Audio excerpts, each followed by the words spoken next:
बच्चों, आज हम आपको स्वरोजगार एवं सवैतनिक रोजगार के अवसरों के ज्ञान के बारे में बताएंगे।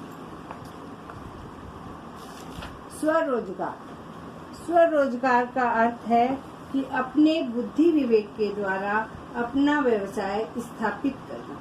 यह व्यवसाय छोटा भी हो सकता है और बड़ा भी हो सकता है। छोटे व्यवसाय के लिए हमें कम पूंजी की आवश्यकता होती है और बड़े व्यवसाय के लिए हमें अधिक धन की आवश्यकता होती है। हम जब अपना कोई भी व्यवसाय आरंभ करते हैं तो हमें निम्न बिंदुओं पर ध्यान देना चाहिए, तभी हमारा व्यवसाय सफल हो पाएगा। स्थान के चयन से अभिप्राय है कि जिस स्थान पर हम व्यवसाय प्रारंभ कर रहे हैं वह स्थान उस व्यवसाय के लिए ठीक है या नहीं है। यानी उस व्यवसाय में, जैसे कि हमने मिठाई की दुकान खोली और वो हमने किसी गांव वगैरह में खोली और स्टैंडर्ड मिठाई की दुकान खोली, तो वो स्थान हमारे लिए उचित नहीं होगा, हम उसमें ज़्यादा सफल नहीं हो पाएंगे। इसी तरह बने हुए सामान का बाजार, यानी हम जो व्यवसाय आरंभ कर रहे हैं उसमें जो हम सामान बना रहे हैं उसकी बिक्री के लिए वहाँ ग्राहक की मात्रा हमें उपलब्ध हो पाएगी कि नहीं हो पाएगी। यानी जिस क्वालिटी का, जिस स्टैंडर्ड का हमारा सामान बन रहा है वहाँ खरीदने वाले लोग भी उसी स्टैंडर्ड के होंगे। कच्चे माल की प्राप्ति, जिन वस्तुओं का व्यवसाय आपको प्रारंभ करना है उसका कच्चा माल वहाँ पर उत्पन्न होता है, अर्थात वहाँ हमें आसपास यदि मिल जाए तो बहुत अच्छा है, और यदि कहीं हमें दूर से मंगाना पड़ेगा तो हमारा प्रॉफिट कम हो जाएगा। पूंजी निवेश, कोई भी व्यवसाय प्रारंभ करने से पहले उसके लिए धन की व्यवस्था करनी पड़ती है।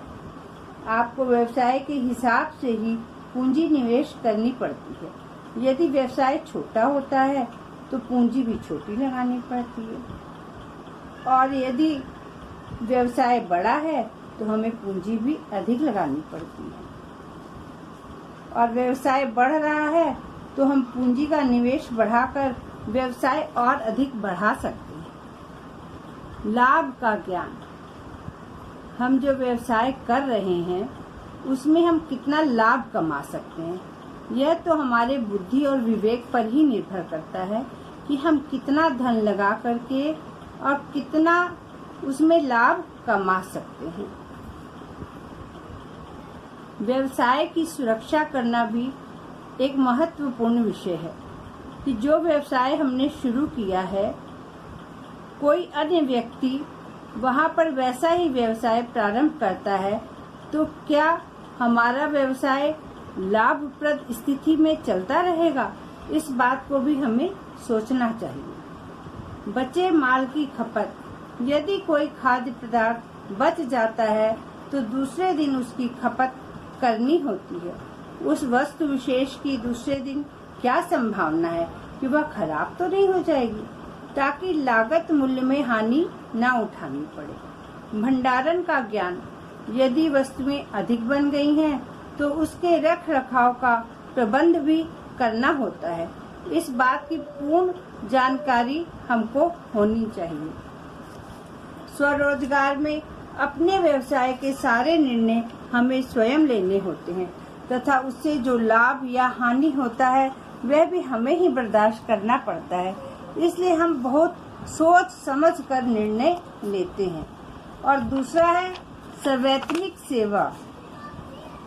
छात्र छात्राएं ज्ञान अर्जन करने का मुख्य उद्देश्य नौकरी प्राप्त करना होता है।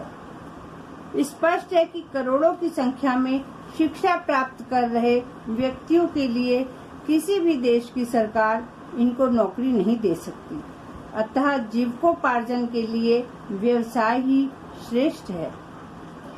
और फिर भी योग्य व्यक्तियों एवं प्रशिक्षित व्यक्तियों के लिए नौकरी के अवसर खुले हैं। जैसे मान लीजिए हम लोगों ने पाक शास्त्र में डिप्लोमा किया है, तो बड़े बड़े होटलों में शेफ की सेवा का पद मिल सकता है। सरकार द्वारा चलाई जाने वाली कैंटीनों में रसोइयों का काम, कैटरिंग सेवा, उन विद्यालयों में जहां पाक शास्त्र विषय है या उससे संबंधित कार्य है वहां प्रशिक्षक की सेवा।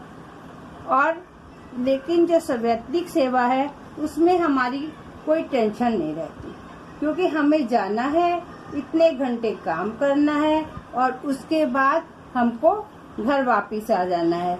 उनका बचा माल खराब हो, बिके या ना बिके, उसकी जो काम करता है, सवैतनिक आदमी वहाँ पर काम करता है, उसको टेंशन नहीं रहती। अब बच्चों, इस चैप्टर का तुम लोग होमवर्क कर लेना। तुम लोग को मैं क्वेश्चन दे रही हूँ।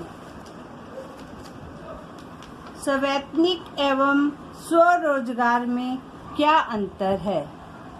स्वरोजगार से होने वाले कोई 2 लाभ लिखिए।